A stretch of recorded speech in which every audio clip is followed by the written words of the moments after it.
બાદી મેં સામે એવું ભાઈ તાલુકા વાંકાનેરના સમઢિયાળા ગામથી આવે છે.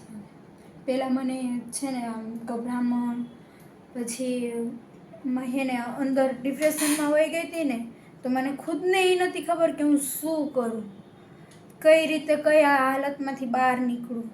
પછી અમે અહીંયા નચિકેત મહેતા સાહેબ અહીંયાથી આવ્યા, પછી એને અમને ટ્રીટમેન્ટ આપી, બધું કમ્પ્લીટ કર્યું. મને એનાથી ઘણો બધો ફાયદો છે. હવે મને હું જે ઓમાં હતી એમાંથી બહાર નીકળી ગઈ છું. શું શું થતું હતું તકલીફમાં મને છે ને પાછળના ભાગે જે પેન થતો હતો ને એ બધું કમ્પ્લીટ થઈ ગયું. એકદમ આમ ગભરામણ આવે ને એટલે તરત ડિપ્રેશનમાં વહી જાઓ ને, એ પેન તરત જ ચાલુ થતો. એ પેન કલાક 1.5 કલાક ત્યાં સુધી રહેતો હતો. જ્યાં સુધી દવા ના પીવું ત્યાં સુધી એની પેન બંધ નહોતો થતો.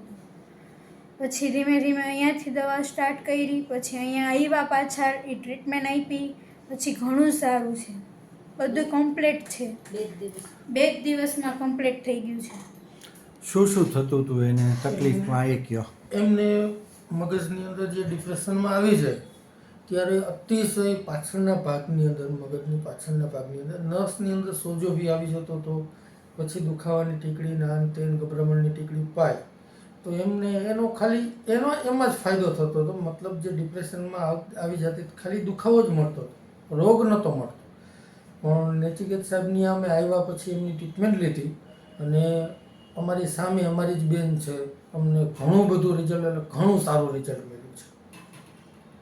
આપણે ટ્રીટમેન્ટ કેટલા દિવસ આપી અને શું શું આપી ટ્રીટમેન્ટ? આપણે 2 દિવસ ટ્રીટમેન્ટ આપી, બાટલો એક ચડાવી અને પછી ઇન્જેક્શનો આપ્યા એને. એનાથી બહુ ફાયદો થયો. પહેલાં જેવી અમારી છોકરી હતી ને એવી જ અમે જોઈ શકીશ. કાઉન્સેલિંગ ને બધું કર્યું? હા, કાઉન્સેલિંગ કર્યું. કોઈ જાતના ખોટા રિપોર્ટ કાંઈ નહીં. સરે પોતાની રીતે ટ્રીટમેન્ટ કરી છે. સુધારો કેટલો છે 2 દિવસની અંદર? સુધારો સાહેબ અમે 100%માં જ વિચારી છે. તને જે આ સારવાર આપી, ઇન્જેક્શન, બાટલા, કાઉન્સેલિંગ, આનાથી કોઈ સાઈડ ઇફેક્ટ કે રિએક્શન કે એવું કાંઈ? કોઈ રિએક્શન, કોઈ કાંઈ પણ વાંધો નથી. બસ હું જે તલાબતથી પહેલાં જીવતી હતી એ જ પાછું મારું છે ને બધું કમ્પ્લીટ થઈ ગયું. એ જ રીતે હું હવે અત્યારે ફ્રેશ થઈને છે ને બોલું છું. અહીંયા તમારી જે તકલીફ હતી, અમે કંઈ તમને જે કીધું હોય એ ચાર્જમાં જ સારવાર કરી કે 2 પૈસા વધારે પડાવવા, ખોટી આડી અવડી સલાહ આપી? ના ના સાહેબ, ચાર્જમાં જ સારવાર જે તમને કરી કીધું અને અમારું માન પણ સાહેબે રાખ્યું. ઓછા બી કરી દીધા. કોઈ ખોટા બિનજરૂરી રિપોર્ટ, 2 પૈસા માટે ખોટી સલાહ? કોઈ જાતનું નહીં. કે કેટલા ટકા બ્લડ છે એ સાહેબે ચેક ન કર્યું, કે કાંઈ પોતાને પેશન્ટ જોઈને જ સારવાર કરી.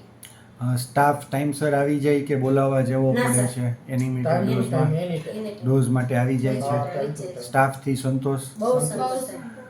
હોસ્પિટલમાં ચોખ્ખાઈ, સાફ સફાઈ, બધી રીતે તમને સંતોષ? હવે આ વિડીયો જે બીજા દર્દીઓ જોશે એને કંઈ તારે સંદેશ આપવો હોય તો છેલ્લે બોલ. નચિકેત મહેતા સાહેબ પાસે આવો ને એટલે તમે જે કોઈ ડિપ્રેશન, કોઈ ટેન્શન, કોઈ અંદરની કાંઈ માઇન્ડની ઓલી હોય, બધુંય રેડી કમ્પ્લીટ થઈ જાય. અહીંથી તમે હાજા થઈને જાઓ. કોઈ પ્રકારનો ક્યાંય ડર નહીં રહે કે ક્યારેય કોઈ દિવસ એ ઓવરથી કહેશે નહીં, ક્યાંય ઓલું નહીં કરે. સંતોષ તને બધી રીતે? ઓકે, બધી રીતે સંતોષ.